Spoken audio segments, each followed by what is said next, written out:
주신 하나님 말씀 요한복음 16장 1절에서 14절까지 말씀입니다.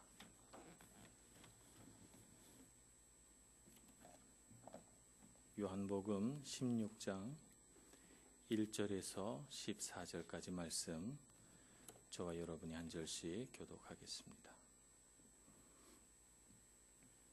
내가 이것을 너희에게 이름은 너희로 실족하지 않게 하려 함이니 사람들이 너희를 출교할 뿐 아니라 때가 이르면 물은 너희를 죽이는 자가 생각하기를 이것이 하나님을 섬기는 일이라 하리라.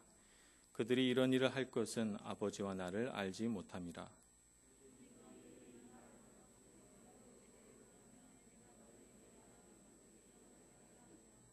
처음부터 이 말을 하지 아니한 것은 내가 너희와 함께 있었음이라. 지금 내가 나를 보내신 이에게로 가는데 너희 중에서 나더러 어디로 가는지 묻는 자가 없고 도리어 내가 이 말을 함으로 너희 마음에 근심이 가득하도다.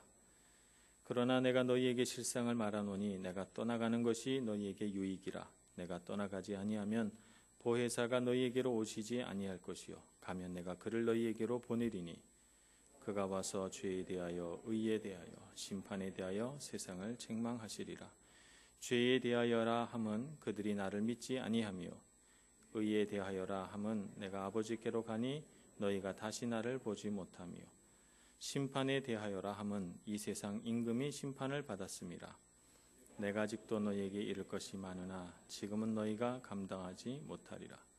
그러나 진리의 성령이 오시면 그가 너희를 모든 진리 가운데로 인도하시리니 그가 스스로 말하지 않고 오직 들은 것을 말하며 장래일을 너희에게 알리시리라.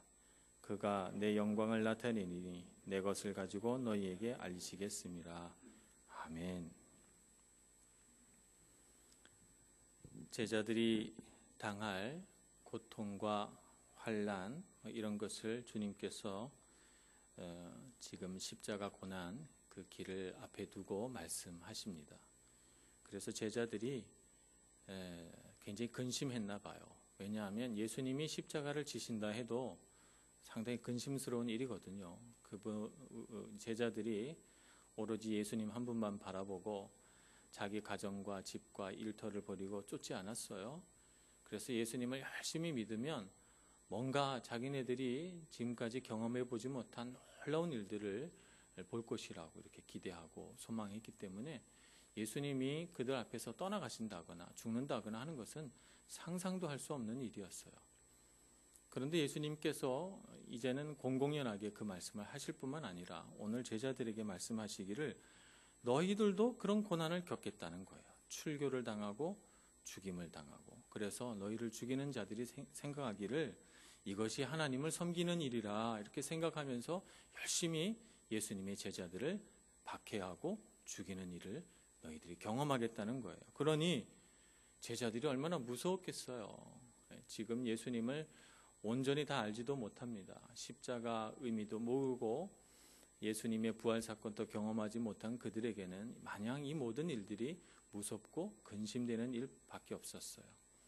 그래서 예수님께서 이런 고난에 대해서 또 예수님이 받으실 고난, 제자들이 받을 고난 이런 것을 설명하시고 나서 내가 떠나가는 것이 너희에게 유익이다. 내가 떠나가도 너희를 위로하고 너희에게 힘을 주고 너희를 지켜주실 분, 그분을 내가 보내겠다 이렇게 말씀하십니다. 그래서 이런 맥락에서 성령께서 오시는 것이죠. 예수님의 자리를 대신하실 분.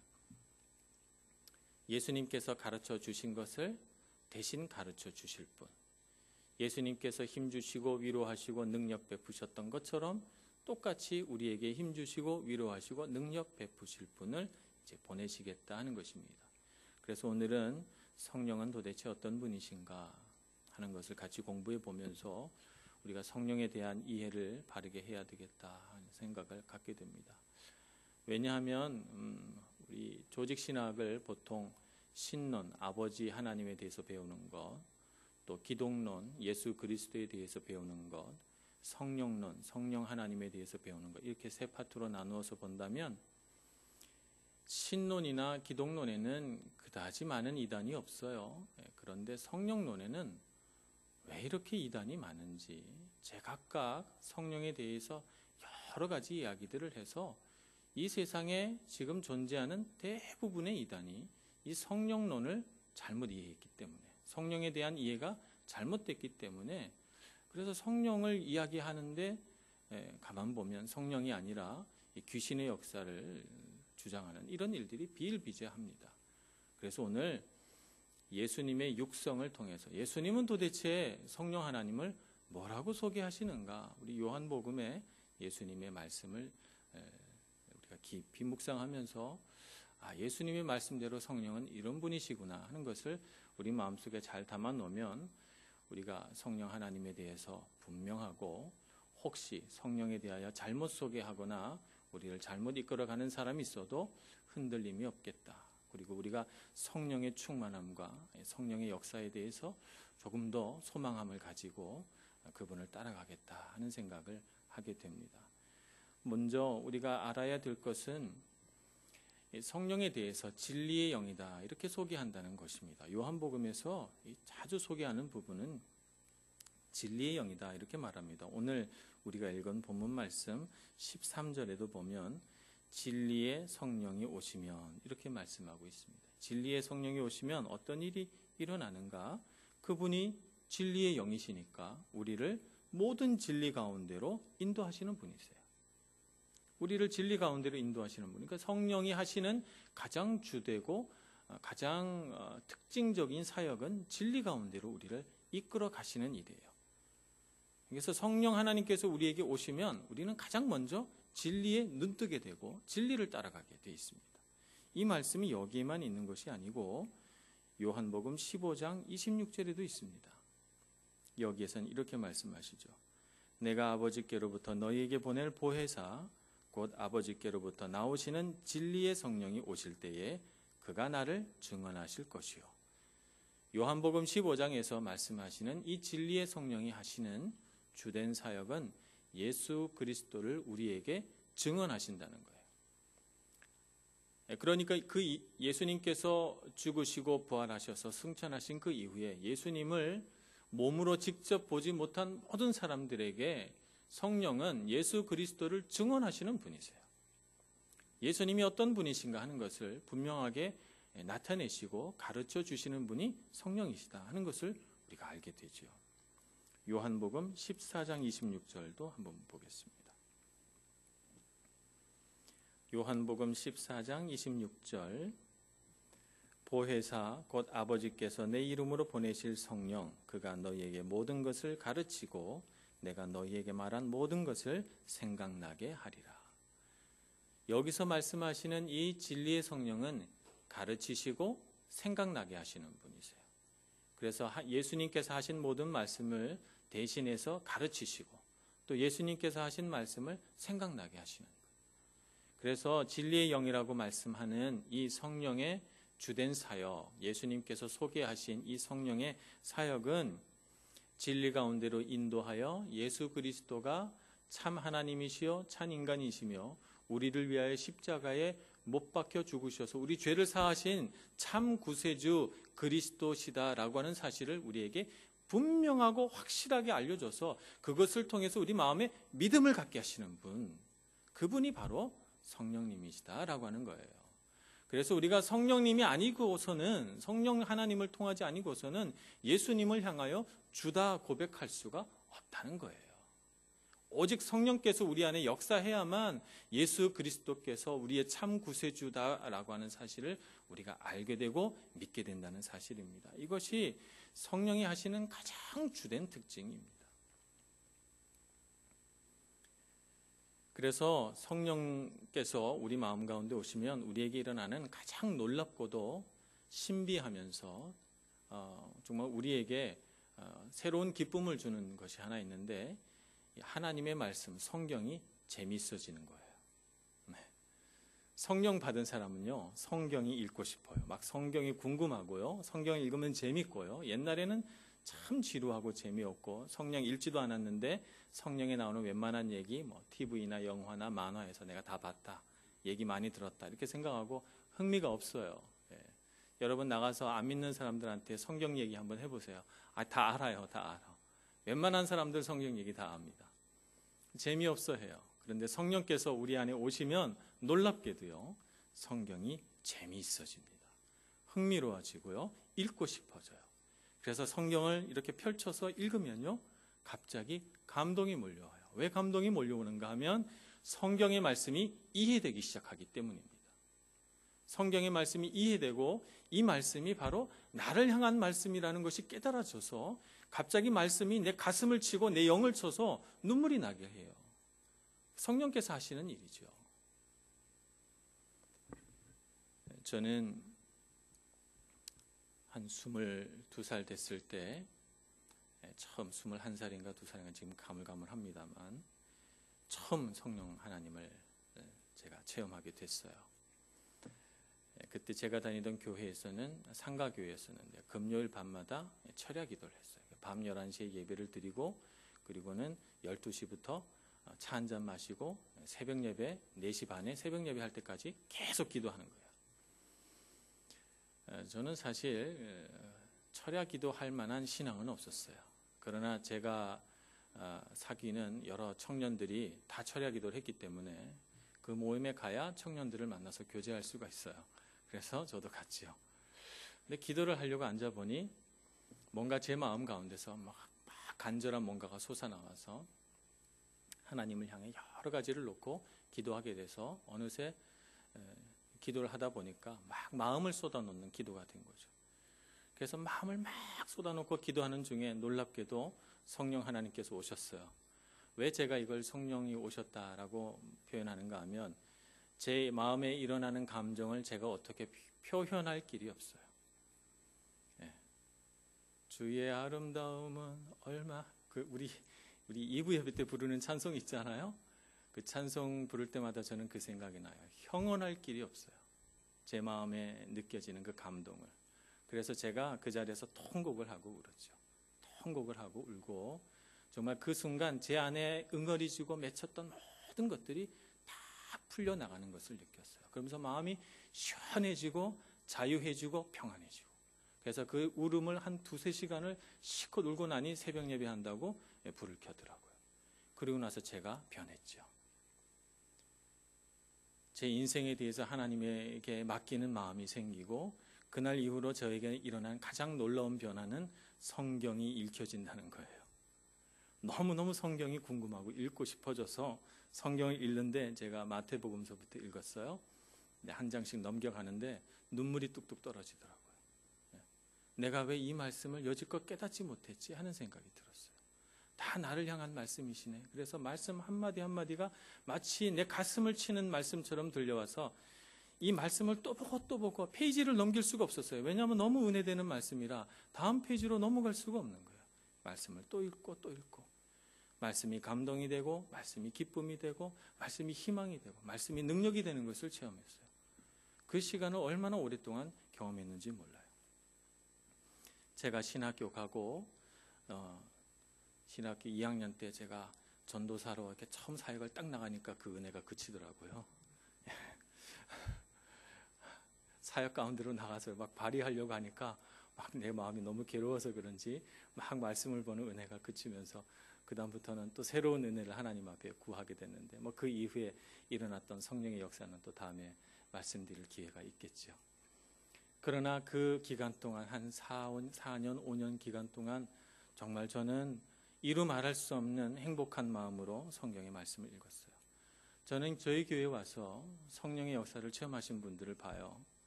그럼 저에게 일어났던 것과 거의 비슷한 현상이 일어나는 것을 봅니다. 성령이 임하신 것이죠. 성령이 임하는 그 현상은 다양해요. 어떤 사람은 막 펄쩍펄쩍 뛰기도 하고, 어떤 사람은 조용하기도 하고, 어떤 사람은 그냥 미소 짓기도 하고, 어떤 사람은 대성통곡하기도 하고, 뭐 다양하지만, 그러나 한 가지 동일한 것이 있는데 말씀이 읽혀지고 말씀이 감동이 되어 내 마음에 온다는 거예요. 이것은 모든 사람에게 동일해요. 왜냐하면 성령은 진리의 영이니까. 성령 하나님은 우리에게 예수 그리스도를 계시하시는 분이시니까. 그래서 성령 하나님이 우리 마음에 오시면 예수님에 대한 이해가 깊어지고 예수님에 대하여 더 알고 싶어지는 마음이 생기는 것입니다. 그것이 바로 성령 받은 사람의 주된 특징이에요. 그러니 여러분, 성령께서 우리 마음 가운데 성경을 더 읽고 성경에 대해서 궁금한 마음을 주시거든 머뭇거리지 마시고 더 많이 보시고 더 즐겁게 성경을 읽으시고 성경 속에 있는 그 무한한 진리의 말씀들을 마음에 꼭꼭 담아 넣으시는 여러분들 되시기를 축복합니다. 그래서 성령께서 우리 마음에 오시면 우리 마음 가운데 일어나는 가장 놀라운 일이 거듭남이라고 하는 거예요. 거듭남. 성령께서 우리 마음에 오셔서 예수 그리스도를 알게 하니 우리가 거듭나는 역사가 일어납니다. 그래서 요한복음 3장 5절 말씀에 보면 예수님께서 니고데모에게 이렇게 말씀하시죠. 3장 5절의 말씀을 제가 한번 읽겠습니다. 예수께서 대답하시되 진실로 진실로 내게 이르노니 사람이 물과 성령으로 나지 아니하면 하나님의 나라에 들어갈 수 없느니라 이렇게 말합니다. 그래서 예수님께서 니고데모에게 거듭남의 역사에 대해서 설명하시는데 그때 성령으로 나지 아니하면이라는 말씀을 하세요. 그래서 성령께서 하시는 그 놀라운 역사 가운데 하나는 거듭남의 역사예요. 그 말씀 다음에 보면 육으로 난 것은 육이요 영으로 난 것은 영이니라고 말씀하시죠. 우리가 육신이 있어도 육신의 생명 따로 있고 영은 영의 생명이 따로 있다는 거예요. 우리 육신의 생명은 심장이 뛰고 우리 뇌가 기능을 해요. 그래서 우리가 다 살아있죠. 우리 육신이 다 살아있지만 살아있어도 살아있는 게 아닌 분들이 가끔씩 있잖아요. 예? 육신은 다 살아있는데 영이 죽었기 때문에 마음이 번민하고 괴롭고 그래서 마음의 갈피를 잡지 못하고 괴로워하는 사람들이 얼마나 많아요, 이 세상에.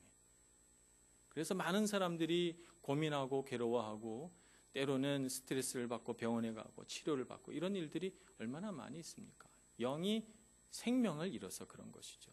그래서 육으로 난 것은 육이고 영으로 난 것은 영인 것입니다. 영의 생명을 받아야 돼요. 그것을 거듭남이라고 하는 것입니다. 영적인 생명을 받는 것, 거듭남은 바로 영적인 생명을 얻는 것입니다. 그런데 요한복음 14장 6절에 보면 예수님께서 자신을 소개하실 때 나는 길이요 진리요 생명이니 라고 말씀하십니다. 예수님이 이 구원에 이르는 길이고 예수님이 진리 그 자체이시고 예수님이 생명 그 자체라는 거예요. 그래서 우리가 영적인 생명을 얻는다 할 때 그것은 뭐냐면 예수 그리스도를 우리 마음에 간직하는 거예요. 그것이 생명을 얻는 것이죠. 생명은 예수 그리스도 곧 하나님의 아들 안에 계시되어 있기 때문에 성령은 우리 안에 어떤 역할을 하는가 하면 예수 그리스도와 우리를 연결시켜 주는 거예요. 우리가 여지껏 예수 그리스도와 관계없이 살았는데 생명이신 예수 그리스도를 우리와 연결시켜 주니 우리가 어떻게 살아나지 않겠어요? 예수 그리스도의 생명으로 우리의 영이 살아날 때 우리 그 순간을 거듭남이라고 표현하는 것입니다. 그래서 성령의 역사는 예수 그리스도와의 연합을 말하는 것이고 그 연합을 통해서 우리는 우리의 영이 다시 사는 체험, 거듭남의 체험을 하게 됩니다. 그렇게 되면 우리는 그 전에는 잘 안 믿어지고 의심이 오고 예수를 믿는다는 것이 무엇인지 잘 모르고 믿음하면 내가 막 노력해서 믿는 것인 줄 아는데 성령께서 오셔서 내 안에 역사해서 그리스도와의 어떤 연합을 딱 일으키는 순간 그냥 믿어져요. 모든 게 그냥 다 믿어지죠. 신기하게도 다 믿어지고 성경의 내용들이 다 이해가 되고 믿어져요. 이런 역사가 일어나죠. 그것이 바로 거듭남의 역사인 것입니다. 그러면 여기까지 이렇게 설명을 하면 많은 그리스도인들이 그것은 우리가 예수 처음 믿을 때 초신자 때 일어나는 일이에요. 저는 벌써 예수 믿고 거듭난 지 벌써 10년이 흘렀습니다. 20년이 흘렀습니다. 그러니 저에게 그런 것을 얘기한들 저에게 무슨 의미가 있습니까? 이렇게 생각하실 분들도 있겠어요. 이런 분들은 거듭남에 대해서 잘 이해하지 못하신 거예요. 왜냐하면 생명이 우리에게 없어요. 생명은 누구에게 있습니까? 예수 그리스도에게 있어요.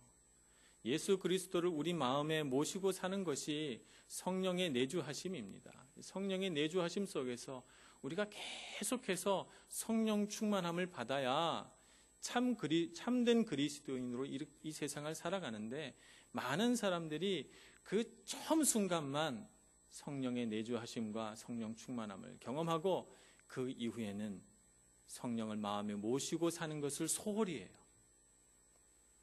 그래서 성령께서 그 마음 가운데 계속해서 역사하지 못하고 성령께서 근심하시고 성령께서 괴로워하시죠. 그리고 우리 마음속에서는 성령의 역사를 일으켜서 계속해서 우리가 예수 닮는 사람으로 성장해 가야 되는데 그걸 포기해요. 포기하고 예수 안 믿는 사람인 것처럼 살아가요. 얼마나 성령을 괴롭히는 일입니까? 우리가 그렇게 살라고 성령께서 오셨어요? 그건 아니잖아요. 예수 닮는 사람으로 자라나라고.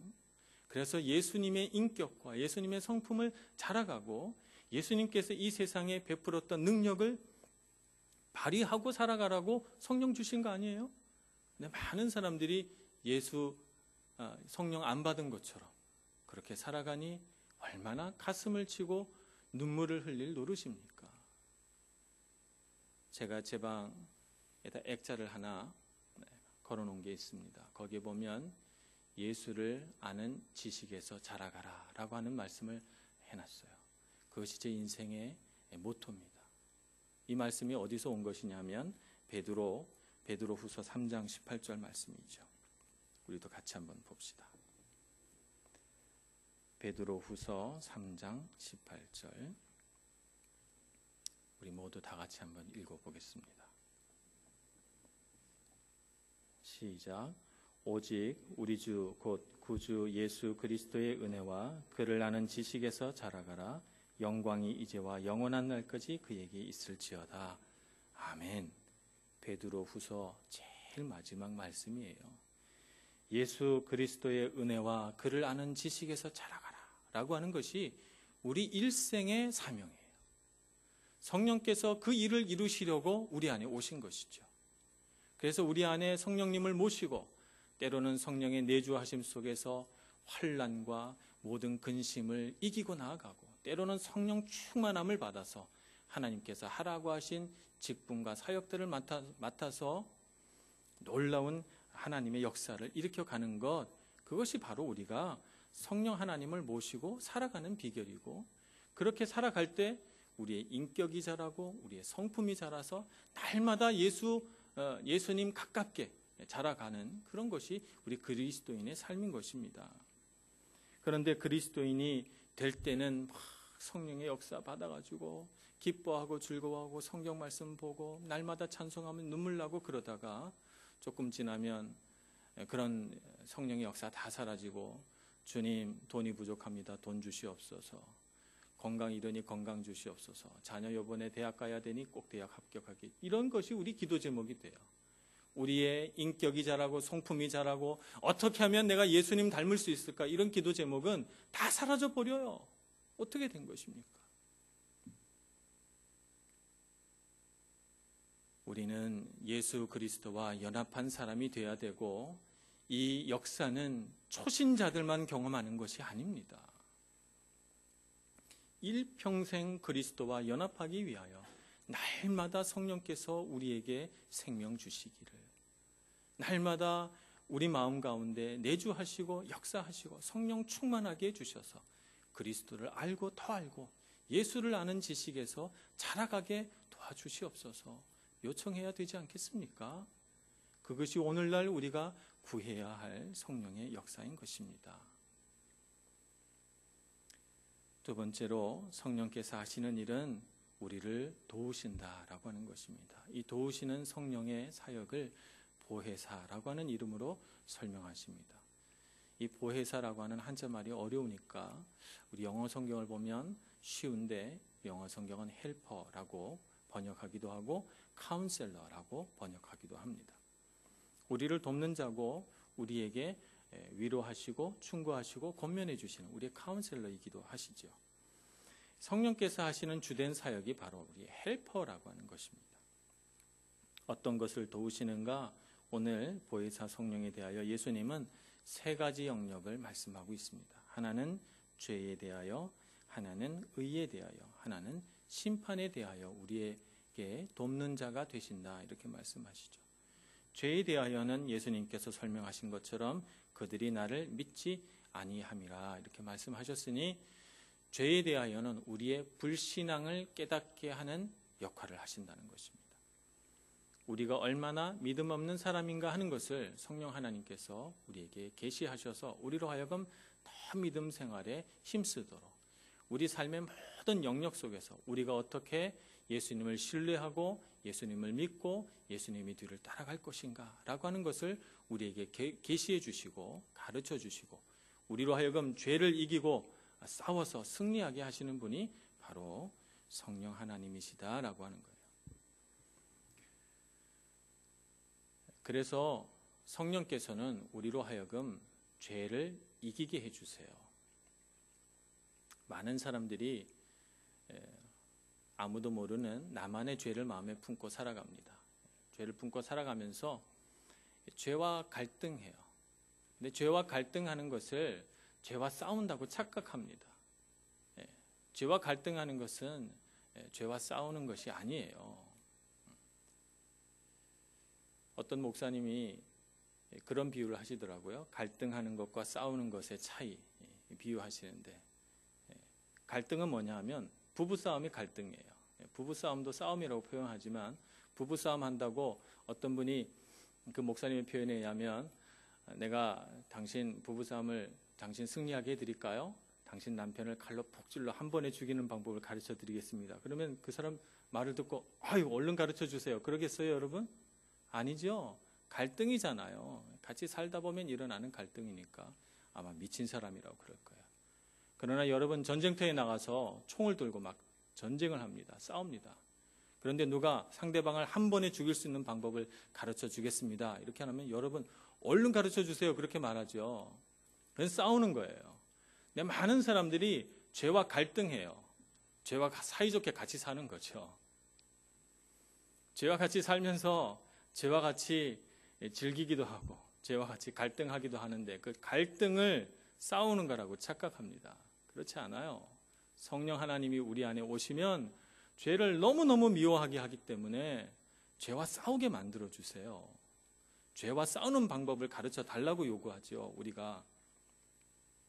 그래서 성령 하나님이 우리 안에 오셔서 돕는 자, 보혜사가 되셔서 어떻게 하는가? 죄와 싸우는 방법을 가르쳐 주시고 우리를 승리하도록 도우신다라고 하는 것입니다. 이것을 분명하게 알아야 돼요. 그래서 더 이상 죄와 갈등하지 않고 죄와 싸우는, 죄를 미워하는 사람이 됩니다. 그러니 여러분, 이런 성령 하나님의 도우심을 얻어야 합니다. 두 번째, 의에 대하여라 함은 예수님이 하나님께로 가신다라고 하는 것입니다. 여기서 의에 대하여라 하는 것은 우리 성경에서 말하는 의를 우리가 좀 잘 이해해야 됩니다. 우리가 보통 의라고 하는 것은 세상에서 말하는 윤리적인 개념에서 의, 옳고 그름을 판단해서 무엇이 옳고 그른지를 분별하는 것을 의라고 하지 않고 성경에서 말하는 대부분의 의는 하나님의 거룩하심을 가리킵니다.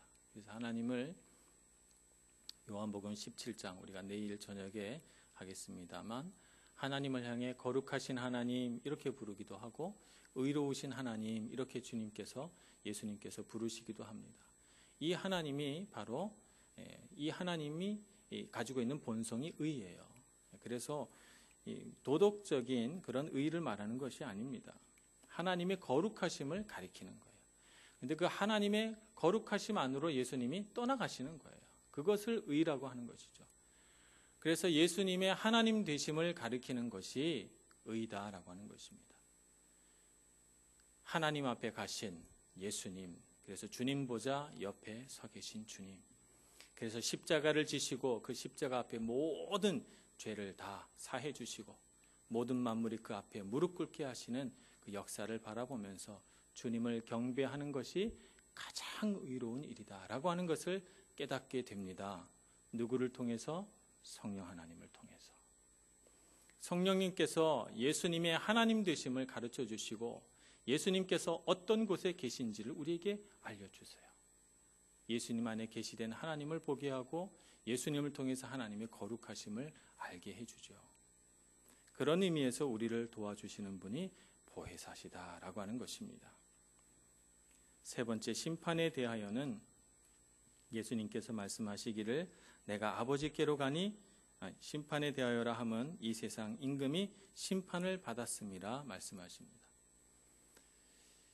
이 세상 임금이라고 하는 것은 단순히 세상에서 권력을 가지고 예수님을 십자가에 못 박았던 세상 임금을 가리키는 것뿐만 아니라 그 모든 일을 획책하고 그래서 마침내 예수님이 이 땅에 오셔서 계획한 모든 지상사역을 실패하게 만들려고 온갖 수단 방법을 다 사용하다가 마침내 십자가라고 하는 끔찍한 형벌로 몰고 가게 한 악한 사탄을 이 세상 임금이라고 하는 것입니다. 그래서 십자가에 예수님을 달아놓고 내가 승리했다라고 외치는 그 순간 십자가 위에서 하나님의 놀라운 승리가 선포돼서 모든 사탄의 그 교활하고 교묘한 괴계가 다 무너지고 그들이 심판받게 되는 것, 그것이 바로 심판에 대하여라고 하는 것입니다. 그 심판에 대해서 가르쳐 주신다는 것입니다. 누가? 성령님께서. 그래서 하나님을 거역하고 하나님을 향해서 높아진 어떤 것도 마침내 다 심판받으리라 라고 하는 분명한 깨달음이 성령 하나님을 통해서 얻어지게 됩니다. 그래서 보혜사 성령님께서는 우리에게 이렇게 죄에 대하여, 의에 대하여, 또 심판에 대하여 분명히 가르쳐 주셔서 우리로 하여금 진리의 가장 깊은 곳까지 들어갈 수 있게 해주십니다. 우리가 알아야 될 것들이 얼마나 많은지 몰라요. 우리가 마음에 담고 경배하고 하나님의 그 영화롭고 놀라운 그런 신령한 경지에 이르기까지 우리가 얼마나 많은 깨달음과 깨우침과 지식이 필요한지 모릅니다.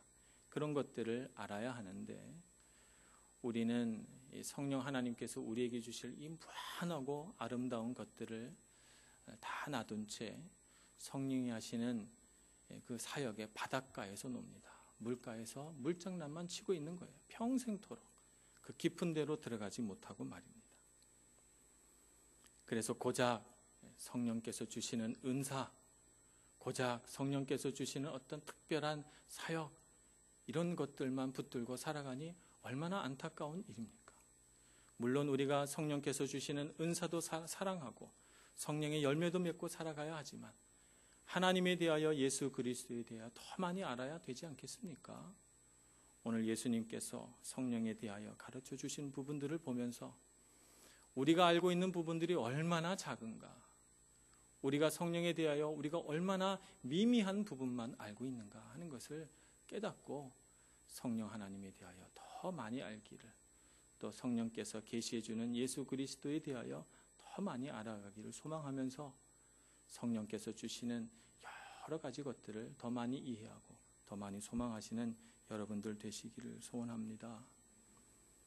성령에 대해서 할 말이 많이 있지만 이렇게 얘기하다 보면 오늘 밤새야 돼요. 그러니까 오늘 여기까지만 얘기하고 다음에 또 기회가 된다면 그 다음에는 물세례와 성령 세례, 성령의 은사, 성령의 열매, 성령 충만함, 성령의 내주하심, 주제가 너무너무 많지만 그런 것들을 같이 나누어 가면서 성령에 대해 더 많이 알아갈 수 있기를 소원합니다. 여러분 마음 안에 성령 하나님에 대한 가장 기본적인 이 개념들을 마음에 깨달으시고 오늘 저녁에 기도하실 때 성령께서 내 마음에 진리를 부어주시기를, 성령께서 오셔서 예수 그리스도의 분명한 사랑을 알게 해주시기를, 그래서 내 마음에 뜨거운 감정이 올라오기를 기도하시는 여러분 모두가 되시길 축원합니다. 기도하겠습니다. 은혜가 많으신 하나님, 성령께서 오셔서 우리 마음 가운데 분명히 예수 그리스도에 관한 지식을 계시하여 주시고 우리로 하여금 그분의 사랑이 얼마나 큰지, 그분께서 우리를 위하여 어떤 일을 하셨는지 분명히 깨달아 알게 해주시니 감사합니다. 주님을 더 알고 더 깊이 알고 더 많이 알아서 주님만을 바라고 오직 주님께만 충성하는 저희들 모두가 다 되게 하여 주시옵소서. 예수님의 이름으로 기도합니다. 아멘.